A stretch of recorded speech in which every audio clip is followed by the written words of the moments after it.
do. He got shamed into silence. Best-selling author Malcolm Gladwell is now looking back with regret at the trans craze that swept America under Otto Penn's reign. Back in 2022, he hosted a sports panel, and deep down in his soul, he knew the truth. Dudes don't belong in women's sports. But he stayed silent. The reason I'm ashamed of my performance at that panel because I share your position 100%, and I was cowed. The idea of saying anything on this issue, they're not asking for, a place at the table. They're not asking to be treated with respect and dignity. What they're asking is for no one to question the considerable physiological advantage they bring to the sport, and no one to question if they're going to win these races by 5 seconds. Suck it up. Greg, what year was that podcast, and what year is it now? I don't know, but it's 2025, so I'd like to say welcome. Thank you. He just told everybody that he stopped doing a bad thing. Yeah. Yet he portrays it as a bad thing was done to him, that he was cowed. Right. No, it was your choice to join the mob. By the way, I welcome him for admitting he was wrong, but he did join the mob and he did call out dissenters, the people who did share the risk, but he chose to avoid suffering and partner with the outside forces that made lives a living hell. So I guess I'm glad you stopped doing a bad thing, but he should confess.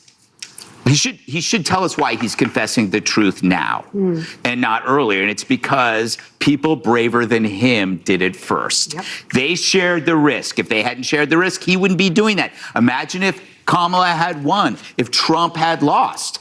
This new era of free speech where you could say it wouldn't exist, and he would be silent because the wokeism suppression, which operates on intimidation, would still be around. But that was slayed, and I'm going to take some credit here. This show helped slay that. Gutfeld helped slay it, and Trump came in and slayed it. But it took people like J.K. Rowling and Graham Linehan and I would say me and others that took the heat, while others like him decided to blend in with the mob because they were so worried.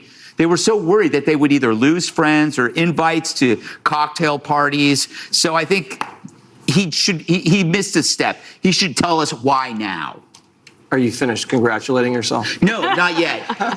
Just kidding, Greg. We're very proud of you. Are you really? You were a dragon slayer or a trans slayer. Kennedy. Sweet. Harold, I guess you're welcome to the women's room to change and gussy up and do whatever you have to do. It's not where I'm going. It's like watching this when my girls were in competitive gymnastics. Yeah. I would be terrified if boys started competing against them because they can naturally do a lot of cooler, bigger things. Like the stuff that Simone Biles has been doing on vault that she made her name on, men have been doing for quite some time. They just don't call it the Biles.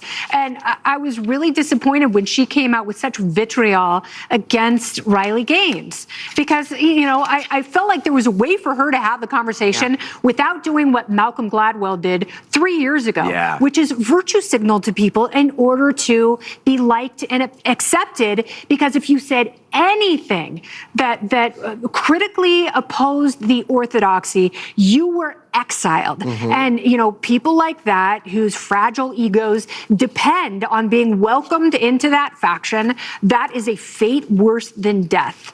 And it is tough to stand up because, of course he wants to be an ally. Of course he wants to honor his gay friends. And that was lumped into allyship, that somehow men had to be able to compete in women's sports and young people had to be given gender-affirming care, which oftentimes included surgery. And that's why it was an 80-20 issue, not because of what people were saying, but because of what people felt. But people like Malcolm Gladwell were incredibly cowardly because they were pretending that they were on the side of the 80% when they knew implicitly what they were saying was wrong.